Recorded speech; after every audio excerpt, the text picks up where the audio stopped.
Harry and Meghan have just passed a bleak milestone, as they struggle to sustain their fame without proximity to royalty.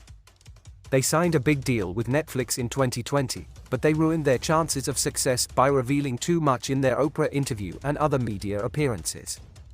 They became associated with negativity and complaining. Their documentary and book were huge hits, but they were based on their story and titles, which they cannot repeat or replicate. They are now facing the challenge of proving themselves creatively and intellectually, without the royal advantage. They are also facing shrinking budgets and competition in the streaming industry. Their dream factory is in danger of collapsing, unless they can find a way to turn things around. Maybe. Hello and a very warm welcome to British Royal Daily Updates YouTube channel. I'd like to ask you a little favor, please, if you have social media, can you share this video for me? I'd really appreciate it, and if you haven't already subscribed, please do so. It really does mean the world to me that you guys watch, share and support me. It warms my heart and really does make me want to continue this weird mad journey that we're going on.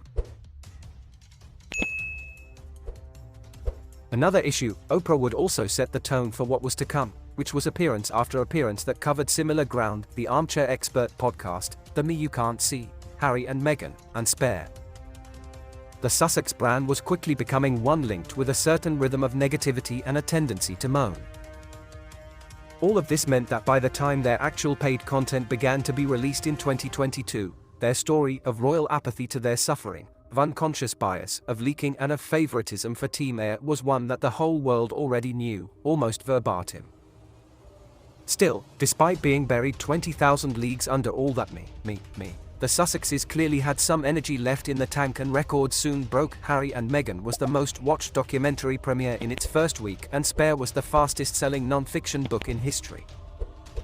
And yet here we are, only 1,058 days after the announcement of their Netflix deal, and already we are talking about the very survival of the Sussex Dream Factory.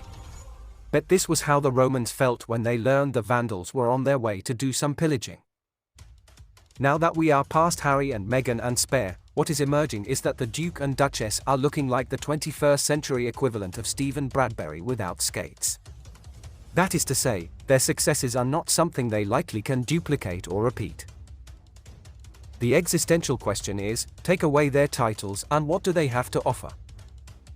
Take away the Sussexes' closeness to the throne, take away their formerly lofty, almost magical status as royalty, and what we are left with are two people who, for the very first time, are being asked to stand on their own 2 feet creatively and intellectually.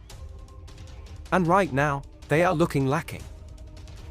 Maybe if the streaming industry were in a better place financially, Harry and Meghan would be enjoying more freedom and room to come up with viable ideas, except the reality is that budgets are shrinking faster than the waist of an Ozempic-powered idol star.